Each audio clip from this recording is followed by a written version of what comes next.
Welcome back to the channel. Today we're going to be diving into a hot topic that's been stirring up the Warframe community, the DPS Meta Problem, and why everyone is obsessed with frames, weapons, and companions that clear entire rooms in absolute seconds. I am your host, Vault Zero. With that out of the way, let's go ahead and break everything down.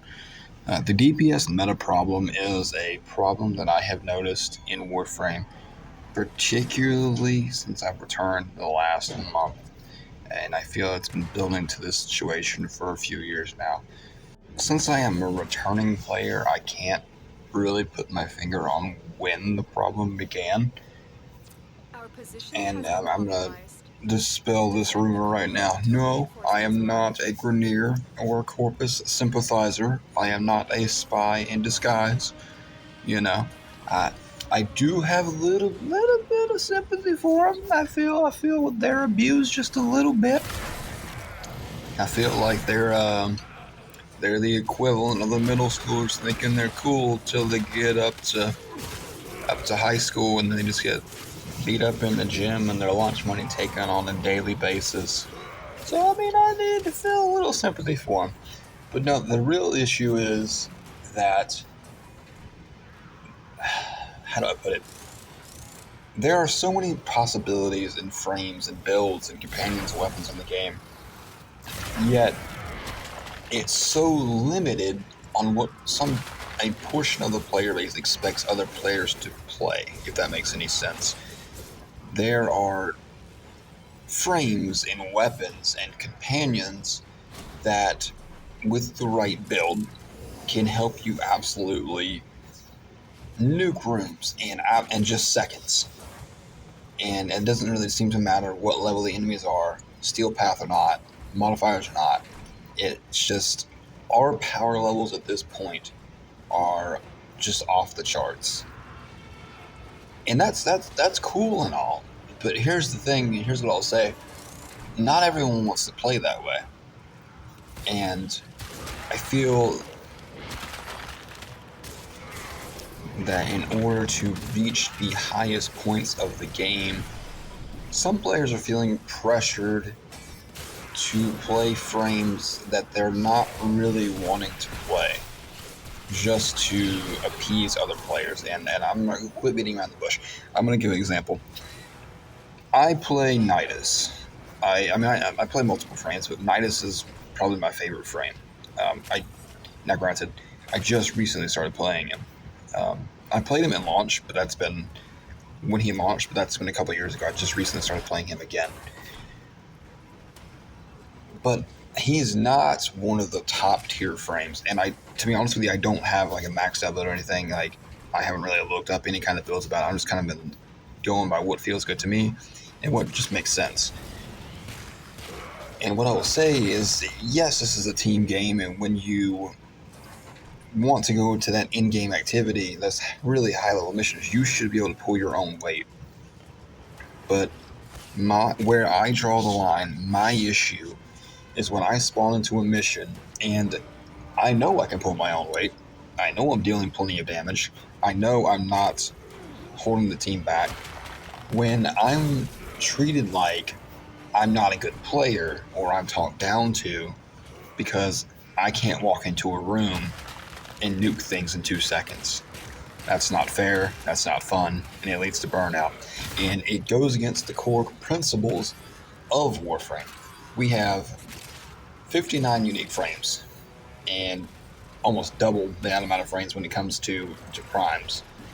We have hundreds and hundreds of weapons. We have, I would imagine, hundreds, maybe thousands of mods. We have arcanes, we have auras, we have all these different things to build craft, to mid-max, to really make our playstyle unique. Ladies and gentlemen, there's no reason for us to lock ourselves into a situation where there's only a couple viable options. I'm going to give you another example. My little brother has been playing Warframe as well. Like, he recently jumped back in, and it's an even bigger deal for him because he hasn't played since probably the War Within. It's been a while. It's been that long. And So a lot of things were new to him. He quickly picked back up on the game, and he bought right at Prime about a month ago, and quickly got a good deal going for him. He found out about Steel Path. I've known about it for a little bit, but I'm not there yet. And it's not because I don't have much of the starter chart done. I'm just not really in a. I'm playing with my wife. We're just playing through missions right now, and I'm running her through stuff and showing her all the game has to offer. I'm not in a big hurry to get to the Steel Path, but get back on track.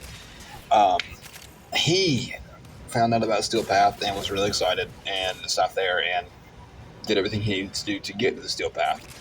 Struggled a little bit at first, but he's got a good build going. He's got good weapons, and he mows through the Steel Path. He doesn't have any problem with it whatsoever.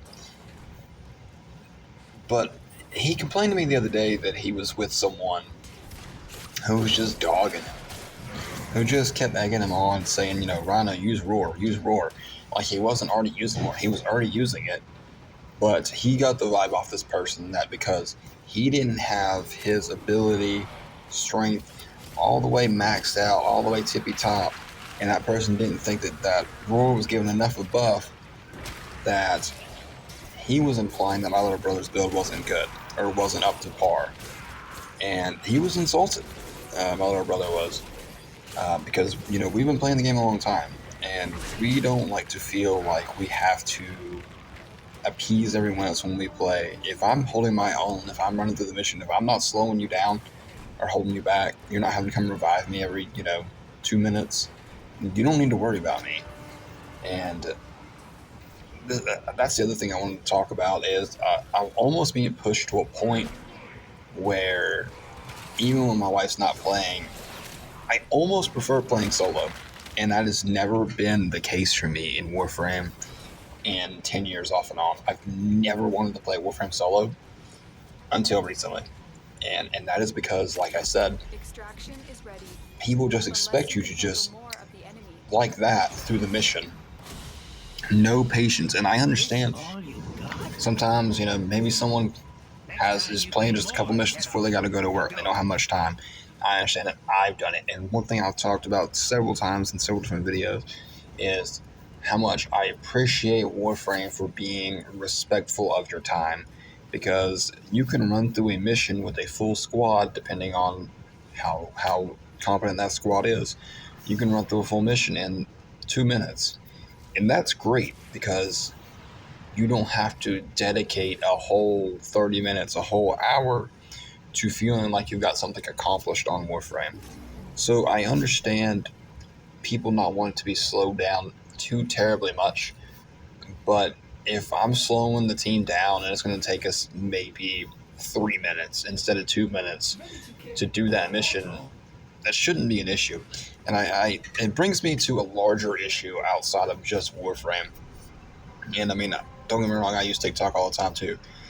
But TikTok is something you can point to and say, man, we as a species have devolved to have less attention span.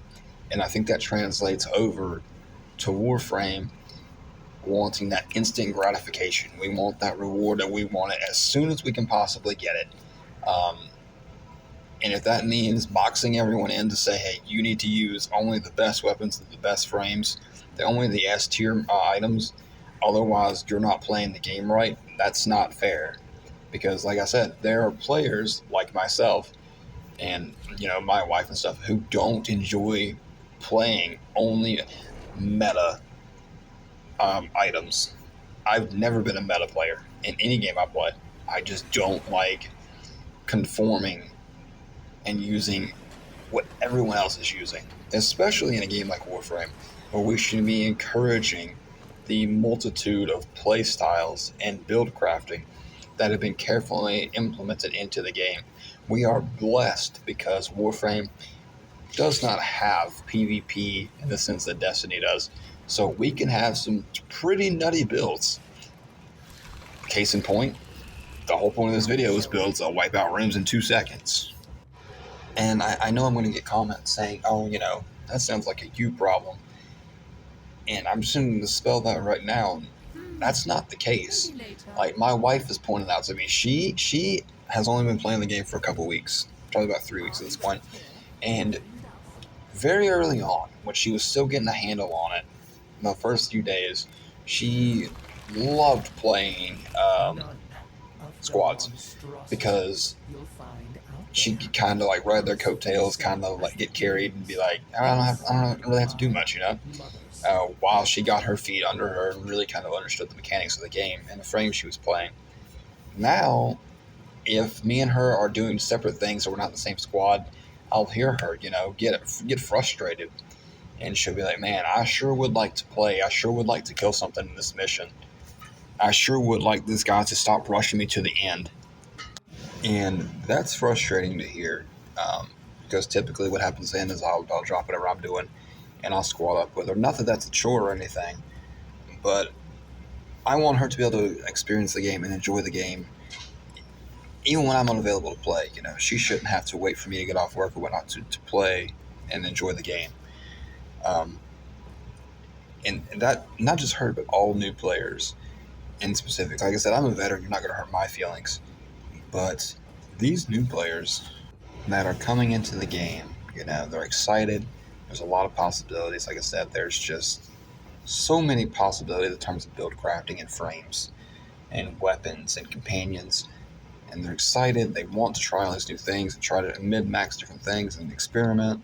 And they want to play. They can't experiment and play if things are constantly getting nuked in front of them, And that's not, when you'll say, oh, play solo.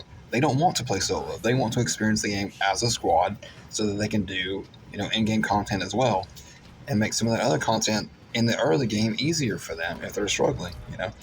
But even just because they won't need help does not mean they want the missions done for them. We, as the veterans of the game, need to be building up and giving the new players a chance to explore the game and everything it has to offer. Not just dominating the in-game activity, not just, when they squad up, they shouldn't be just following us around, riding our coattails, not being able to enjoy the game because every time they enter a room, everything's already dead. That's bullshit. And I know people are going to come in my comments, oh, they should just play solo. Oh, there's no problem. And to those people, I say, shut the fuck up. Yes, there is. And if you refuse to acknowledge the problem, then you're part of the problem. And that's going to ruffle some feathers. But I mean, I don't care. It needs to be said. So that's all I have for you guys today. I just wanted to talk about it. I just wanted to bring that up. I appreciate you guys for watching. If you enjoyed the video, if you learned anything, please leave me a like. It really helps the channel. But I will catch you guys in the stars.